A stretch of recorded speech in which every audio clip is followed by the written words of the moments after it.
Queridos, saudações, muito bom estar aqui com vocês.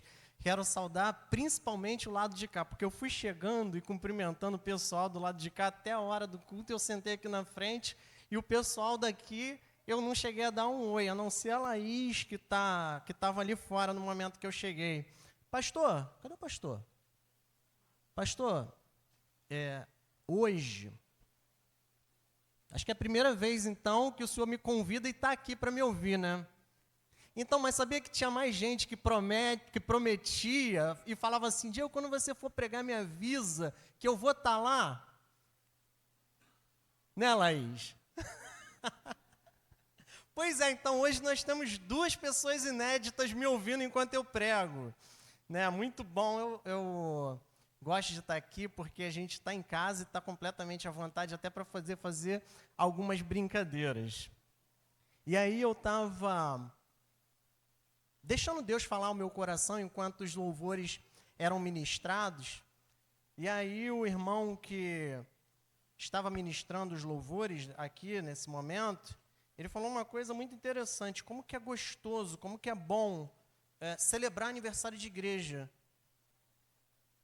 E aí, enquanto eu ouvia essas palavras, eu percebi que realmente é muito gostoso e é maravilhoso celebrar aniversário de igreja, principalmente quando a gente pode dizer de boca cheia que é uma igreja que preserva e que insiste e que persiste na doutrina dos apóstolos, conforme nos diz Atos, no capítulo 2, eu gostaria que você abrisse, Atos capítulo 2, nós vamos ler dos versos 42 até o verso 47. Atos capítulo 2, do verso 42 até o verso 47.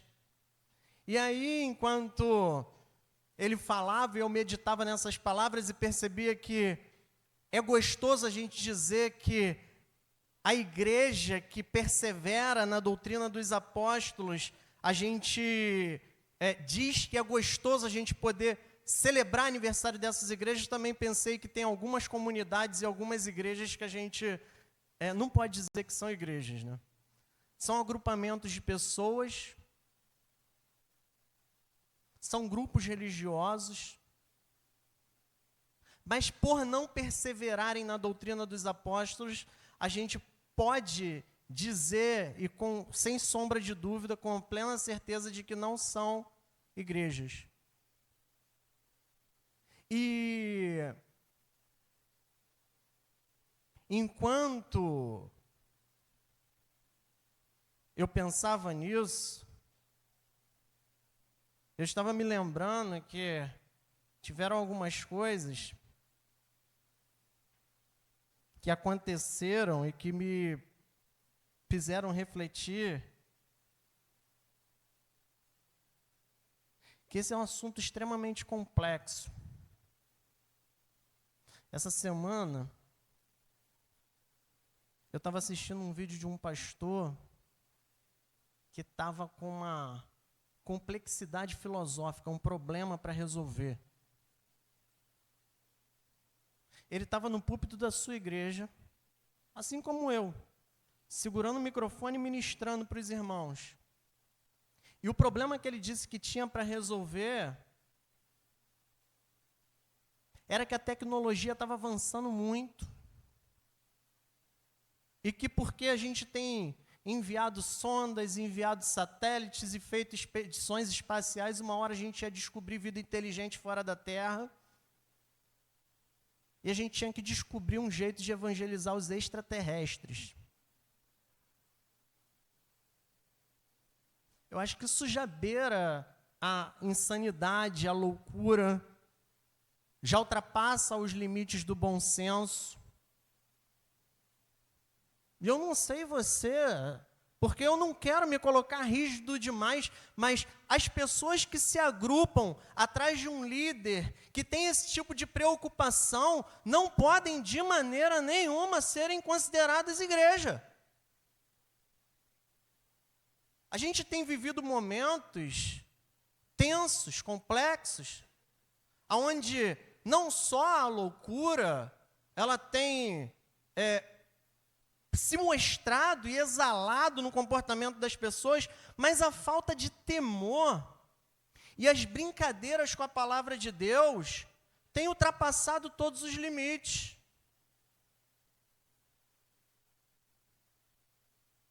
Há não muito tempo atrás, uma aluna de teologia me perguntou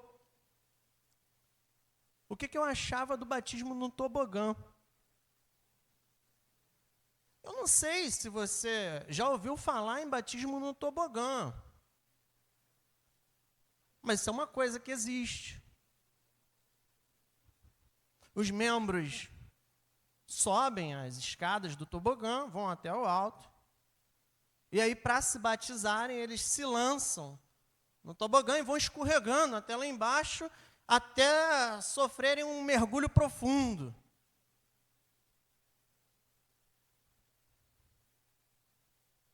Eu acho que eu vou me privar de comentar essa parte. E aí eu já vou deixar um estudo bíblico marcado aqui para a próxima quinta-feira para o pastor Ezequiel falar sobre batismo no tobogã. Porque se você tem alguma dúvida se isso é bíblico ou não, você precisa estar aqui na próxima quinta-feira.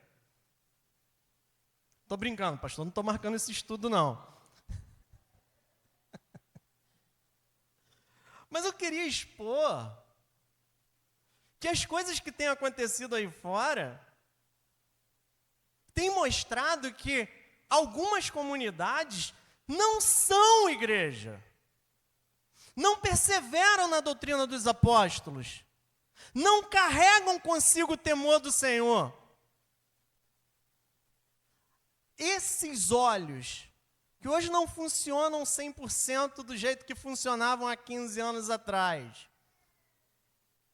viram algo há 15 anos atrás que ninguém contou, que não foi uma coisa assim que eu ouvi mais ou menos e eu não tive certeza se eu ouvi aquilo mesmo, porque as pessoas elas estavam conversando dentro de um elevador no centro do Rio de Janeiro, 2 homens, e esses homens entraram no elevador no momento em que eu estava lá, e o assunto deles era empreendedorismo e novos negócios.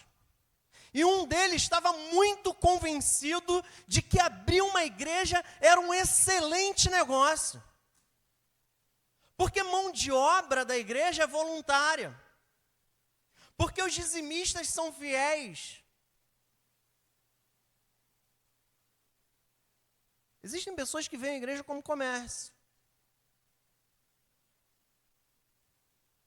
Eu acho que se você for curioso o suficiente, ao final desse culto, talvez hoje não, em alguns momentos eu já encontrei, por curiosidade, mas talvez você encontre, e se hoje você não encontrar, semana que vem você pode jogar de novo, ou no mês que vem, em algum momento eu prometo que você vai encontrar. Joga na OLX assim, igreja. E você vai ver alguns anúncios que está assim, descrito de maneira clara, vendo igreja com membro e tudo. Esse aqui já deve ter visto porque está balançando a cabeça positivamente. E alguns ainda qualificam com dizimistas fiéis. Ah, gente, ali na Trindade, na Avenida São Paulo, tem uma placa, eu não sei se ainda está, em um templo, escrito assim, vende-se essa igreja. Eu não sei se alguém aqui já passou e reparou.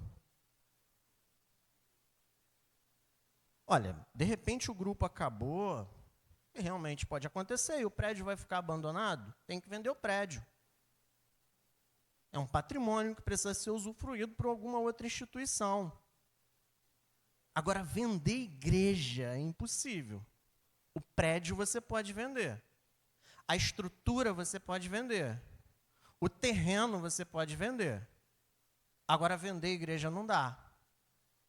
Então, a gente tem visto loucura, a gente tem visto comércio, A gente tem visto uma série de outras parafernálias mais, brincadeiras, zombarias com a fé, de grupos que usam esse livro,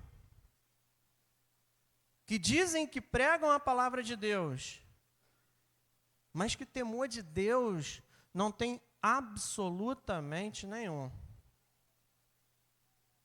A leitura que eu quero fazer com vocês é de Atos capítulo 2, dos versos 42 até o verso 47, porque o tema em que nós estamos trabalhando nessa noite é adoração, comunhão e serviço. E existiu uma igreja, que é a igreja primitiva, que perseverou na doutrina dos apóstolos e que exalou a adoração, a comunhão e o serviço com o temor de Deus verdadeiramente em seus corações. Atos 2, 42 até o 47, eu leio na NAA, Nova Almeida Atualizada, você leia e acompanhe na versão que tem em suas mãos, a leitura não deve ser muito diferente, e nos diz assim a palavra do Senhor. E perseveravam na doutrina dos apóstolos e na comunhão, no partir do pão e nas orações. Em cada alma havia temor, e muitos prodígios e sinais eram feitos por intermédio dos apóstolos. Todos os que criam estavam juntos e tinham tudo em comum. Vendiam as suas propriedades e bens, distribuindo o produto entre todos, à medida em que alguém tinha necessidade. Diariamente perseveravam unânimes no templo, partiam o pão de casa em casa e tomavam as suas refeições com alegria e singeleza do coração, louvando a Deus e contando com a simpatia de todo o povo. Enquanto isso, o Senhor lhes acrescentava dia a dia os que estavam sendo salvos. Um exemplo aqui de igreja que perseverava na doutrina dos apóstolos, um exemplo aqui de igreja, projeto de Deus, de igreja firmada na rocha, de igreja que proclama a palavra do Senhor, de igreja que vive verdadeiramente a palavra do Senhor, diferentemente desses outros grupos que nós estávamos apontando nesse outro primeiro momento. E por que a gente está aqui? Para agradecer, para louvar, para enaltecer o nome de Deus. Nós estamos aqui justamente por isso, porque nós estamos comemorando verdadeiramente o aniversário de uma igreja, não de um grupo, não de um agrupamento de pessoas sem sentido, não de algo religioso, não de algo aleatório, mas da igreja do Deus vivo, aquela que é firmada verdadeiramente sobre uma rocha. Prova disso. Tema de hoje não é 7 chaves para riqueza e sucesso em 2025. Tema de hoje não é propósito de 15 semanas para encontrar o amor verdadeiro. Tema de hoje não é culto da quebra da maldição hereditária. Tema de hoje, adoração, comunhão e serviço. A questão é que por ser um tema apostólico, bíblico, e que confronta o nosso coração, que traz a ideia de que nós precisamos nos alinhar com esse propósito maior, com esse propósito superior, com esse propósito que é divino, a gente tem que se perguntar o quão é profundo esse oceano, o quão maravilhoso é navegar nessas águas, é mergulhar e encontrar a profundidade da adoração, da comunhão e do serviço nas nossas vidas. E aí a gente olha para a igreja primitiva e vê que ela coloca a régua lá no alto, né?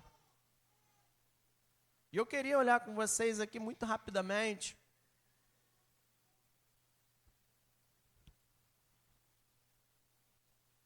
alguns pontos em relação à adoração, à comunhão e o serviço, que mostrava como a igreja primitiva agia e que faz com que a gente se confronte e faça a gente querer viver mais, querer ser mais, querer alcançar mais, olhando para o exemplo desses irmãos do passado. Porque quando eu olho para o texto, eu percebo que a igreja primitiva, ela transbordava adoração, transbordava comunhão, transbordava serviço. Não era uma coisa que eles viviam no superficial, não era uma coisa que eles faziam de vez em quando, não era uma coisa que eles faziam pela regra, pela letra, mas era algo que eles viviam, que estava na respiração do seu ser, que era o sangue que pulsava nas suas veias, que era aquilo que fazia o seu coração bater, que era algo verdadeiramente profundo. Por exemplo, na adoração, quando eu leio Atos 2, o verso 47, eu percebo que a igreja louvava a Deus e contava com a simpatia de todo o povo. Essa semana, na tentativa de convencer a minha mãe a parar de assistir Datena e Tino Júnior e aqueles caras que vivem dando notícias ruins na televisão, mandei um vídeo para ela de um neurocientista dando uma aula e explicando o que acontece no nosso corpo quando a gente recebe uma notícia ruim. E aí, aquela pessoa que estava ministrando aquela aula, ela disse que quando a gente tem encontros, quando a gente recebe uma mensagem, quando a gente passa por alguma experiência, uma atividade química, uma reação acontece no nosso cérebro. E aí essa reação química que acontece no nosso cérebro não fica só no nosso cérebro. Ela é enviada pela corrente sanguínea, e através da corrente sanguínea, ela atinge absolutamente todas as nossas células. E quando a gente senta diante de uma televisão, por exemplo, e a gente tem uma notícia impactante e ruim, e que deixa a gente mal, que deixa a gente em péssimo estado, aquilo faz com que a gente fique mal e que a nossa imunidade caia em 50% na mesma hora que a gente está recebendo aquela notícia. Existem coisas misteriosas que acontecem quando a gente tem os nossos encontros. Existe algo de misterioso, de sobrenatural, que acontece enquanto eu estou pregando a palavra de Deus e você me olha atentamente recebendo essa mesma palavra. Existem processos, existem princípios, existem coisas espirituais acontecendo aqui nesse exato momento em que nós desconhecemos. E cada encontro que nós temos, cada palavra que nós ouvimos, cada experiência que nós vivenciamos, nos transforma e nos muda. E quando nós estamos falando de adoração, e quando a igreja primitiva, assim, a partir desse texto nós vemos, vivia a adoração, você percebe que ela é transformada, porque o adorador, ele não só vem aqui e canta da boca para fora. O adorador, ele tem encontros verdadeiros com Deus. E assim como aquela notícia ruim transforma você e te joga para baixo e te deixa a tua imunidade com 50%, um encontro verdadeiro com Deus provoca coisas extraordinárias e mudanças de vidas inimagináveis.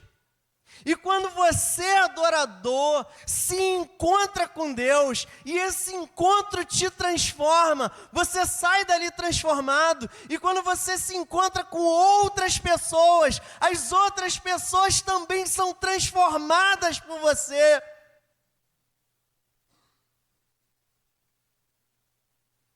Quando a gente olha para esse texto, a gente percebe que a igreja, ela impactava a sociedade, porque ela crescia exponencialmente, E ela não só crescia exponencialmente, aqueles que não eram ganhos num primeiro momento, eles ganhavam a simpatia. A gente percebe que é uma igreja que é verdadeiramente adoradora. Esse é o nosso desafio. Cantar aqui é relativamente fácil. Aliás, fácil não é, né? Tem que nascer com um dom maravilhoso e essas vozes maravilhosas que os irmãos aqui, por exemplo, têm, apresentaram. É preciso alguma técnica. É preciso muito estudo, né, Claudinha? Fácil não é. Mas existe um algo mais profundo que não pode ser demonstrado, que acontece entre você e Deus. E esse é o objetivo que a gente tem que alcançar. E quando isso acontece, a gente sai transformado e a gente passa a transformar. Eu percebo, olhando para esse texto, aliás, antes de trocar o ponto, de falar sobre a comunhão,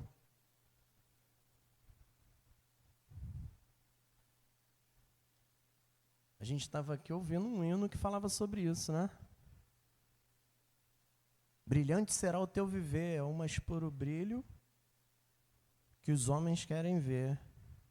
Quando o poder de Deus transforma o coração, faz surgir um novo brilho, faz o mundo acreditar na salvação. Uma música completamente bíblica. Um hino que fala ao nosso coração e que confirma um dos pontos da nossa mensagem. Mas a igreja primitiva também vivia em comunhão. E transbordava a comunhão. E fazia com que essa comunhão também os transformasse e transformasse aquelas pessoas. Em Atos 2, versículo 42, vê que e perseveravam na doutrina dos apóstolos e na comunhão. Agora tem uma verdade universal sobre a perseverança, porque a gente vê que a igreja primitiva perseverava na doutrina dos apóstolos e na comunhão. É que perseverar é um verbo que a gente só conjuga para coisas difíceis. A gente não persevera para comer um chocolate da Cacau Show até o final, cara. Não persevera, né, Claudinha? A gente não persevera para terminar de comer aquele Big Mac com batata frita e Coca-Cola. A gente não persevera para assistir o jogo do nosso time de coração até o final. São coisas que a gente faz... Aliás, alguns devem perseverar, né? Porque o negócio está tão feio aí que tem que ter um pouco de perseverança para poder aguentar até o final. Mas a gente só precisa perseverar naquilo que é chato, naquilo que é ruim, ou naquilo que gera algum incômodo, ou naquilo que precisa gerar algum esforço para que aquela atividade seja completada. Você tem que perseverar na caminhada de manhã. Você tem que perseverar na dieta. Não negar o chocolate da Cacau Show. Não negar o Big Mac com Coca-Cola e batata frita. Você tem que perseverar na academia. Você tem que perseverar no trabalho onde você ganha pouco e o seu patrão é ranzinza e você acorda cedo, você pega ônibus lotado e você volta de ônibus lotado e você chega em casa tarde da noite para no outro dia você começar a atividade toda novamente. Isso é perseverar. Porque quando eu vejo que a igreja ela perseverava na comunhão, isso me ensina que comunhão não é uma coisa muito fácil de acontecer. Inclusive, Eu costumo dizer que só Jesus mesmo para ter ideia de igreja. E fazer a igreja dar certo. Que você pega 50, 100, 500 pessoas. Algumas igrejas têm 5.000 pessoas, 10.000 pessoas. Você coloca todo mundo no mesmo quadrado. Um é flamenguista, o outro é vascaíno, o outro é botafoguense, o outro é tricolor. Um gosta de verde, o outro gosta de vermelho, o outro gosta de rosa, o outro gosta de um culto mais litúrgico, o outro gosta de um culto mais avivado. E essas pessoas, elas precisam conviver no mesmo ambiente, prestar um culto para o mesmo Deus, discordando em uma série de outras questões. Só Jesus para fazer um negócio desse dar certo. Aliás, tem um monte de coisa que acontece à nossa volta que confirma a nossa fé. E eu acho maravilhoso. Porque você pegar a Bíblia e você lê ela de capa a capa, e você olhar à sua volta, e você ver que tem um monte de coisa à sua volta que confirma que a Bíblia é a palavra de Deus, eu acho isso uma experiência extraordinária. Você imagina você ter um livro que você diz que é a palavra de Deus, e você olha à sua volta e você não vê nada confirmando isso. Quando eu olho para a igreja, dando certo há 2.000 anos, sendo que tinha tudo para dar errado e não sobreviver nem no primeiro século. Eu falo, gente, isso só pode ser coisa de Deus. Porque é Deus que faz a manutenção desse negócio. Não tem como você pegar um monte de gente com cabeça completamente diferente, de idades diferentes, de gostos diferentes, e colocar no mesmo lugar para viver em comunidade, estando juntos diariamente, e o negócio perseverar, persistir, crescer e ganhar mais almas, mais pessoas, não tem lógica. Humanamente falando, não tem lógica, só dá certo porque é projeto de Deus. E aí, quando eu olho para a igreja primitiva, eu vejo que eles perseveravam, porque é difícil a gente viver em comunhão. E a gente precisa, em nome de Jesus, continuar perseverando. Porque você pode torcer para o Flamengo, para o Vasco, para o Botafogo ou para o Fluminense. Você pode gostar de listrado ou de liso, de rosa ou de lilás, ou de preto ou de bege, não interessa qual é o seu gosto pessoal. Em uma coisa todos nós concordamos: a Bíblia é a palavra de Deus, o Espírito Santo mora em nós, Cristo foi dilacerado na cruz do Calvário para nos libertar do pecado e do mal. Há uma esperança superior, uma morada nova, um templo espiritual, as bodas do Cordeiro. Nisso a gente precisa concordar, e a gente concordando nisso, meu irmão, a gente tem tudo para chegar até o final. Amém, igreja? Amém. Em último lugar, a gente percebe que a igreja primitiva transbordava no serviço. E aqui eu vejo um problema. Um problema da forma como nós temos construído a igreja nesses últimos 2.000 anos. Aliás, eu não digo nos últimos 2.000 anos. Posso dizer pós-reforma protestante. Por algum motivo, a gente esqueceu da parte do de casa em casa, né? E a gente começou a viver uma religião templária. Uma religião centrada no templo. A nossa atividade é no templo. Os nossos compromissos são no templo. A nossa comunhão, a nossa união é no templo. E glória a Deus, que ontem tiveram um momento de comunhão, o pastor estava comemorando ali comigo, que teve um momento de comunhão fora do templo. E disse que foi extraordinário. Porque é isso que a gente tem que fazer. viver fora do templo, tirar a centralização disso aqui. Isso aqui é uma bênção, gente. Eu fico feliz. Eu acho que a última vez que eu preguei aqui não tinha ar-condicionado. Eu chego aqui e hoje tem. E tem um forro novo e bonito. E cada vez que a gente chega, a gente vê o templo melhorar, a obra deixar mais bonita.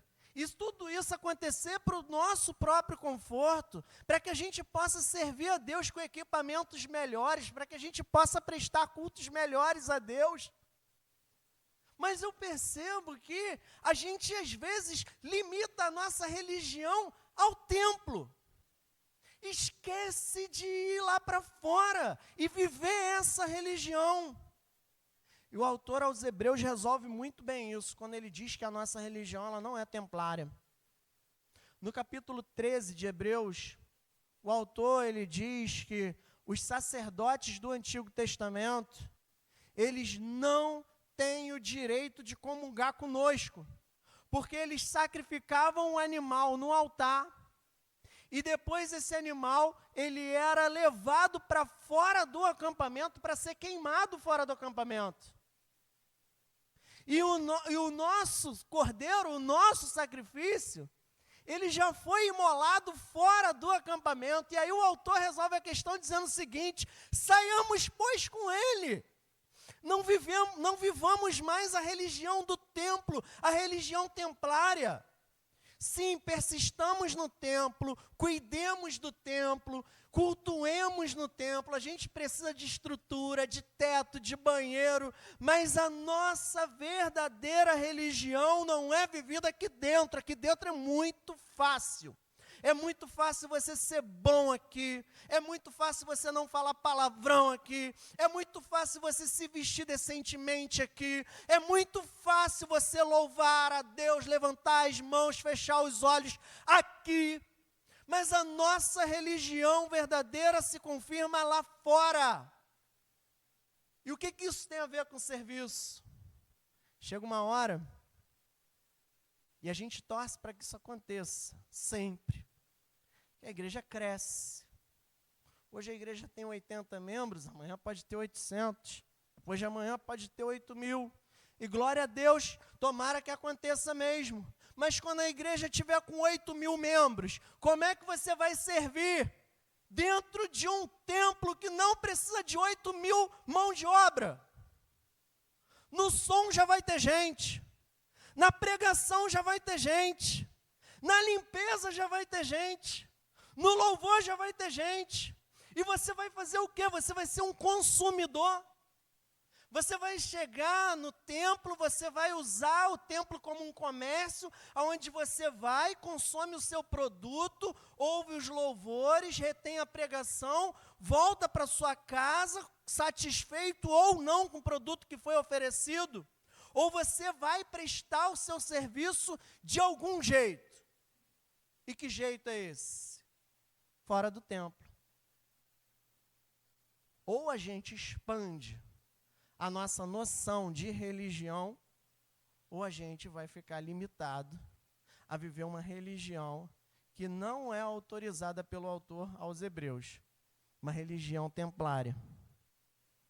E aí a gente olha para a igreja primitiva e você vê que as atividades que eles faziam, por exemplo, no versículo 45, vendiam as suas propriedades e bens, distribuindo o produto entre todos à medida em que alguém tinha necessidade. Eles não se limitavam ao serviço do templo.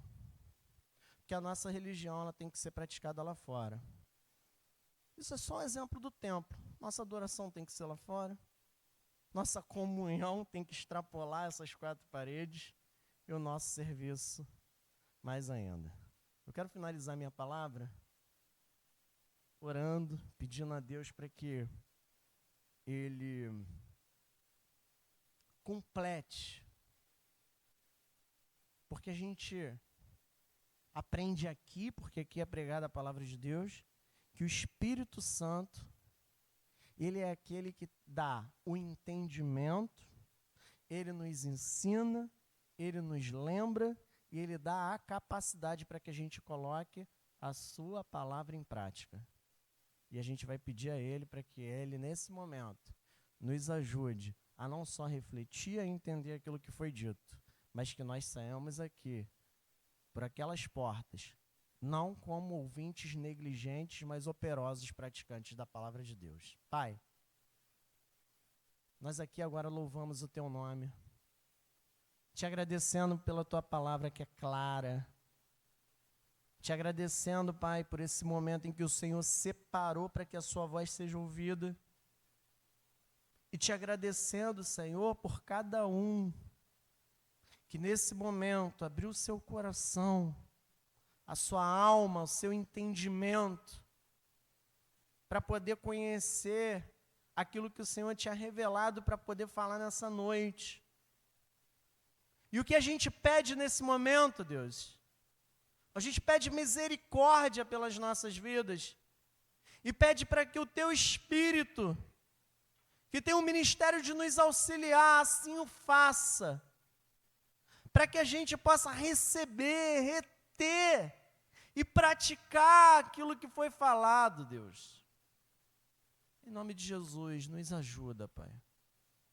Nos auxilia nas nossas fraquezas, nas nossas dificuldades, nas nossas angústias, nas nossas aflições. E que em nome de Jesus, essa igreja possa ainda prosperar ainda mais, Deus.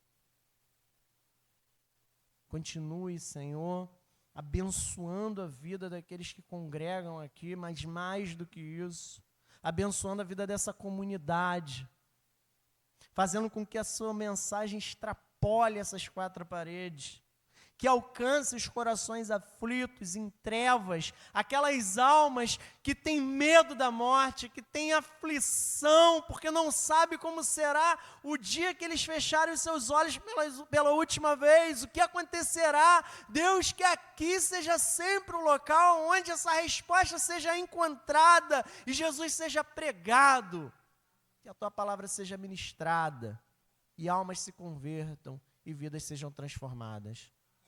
Essa é a nossa oração, Pai.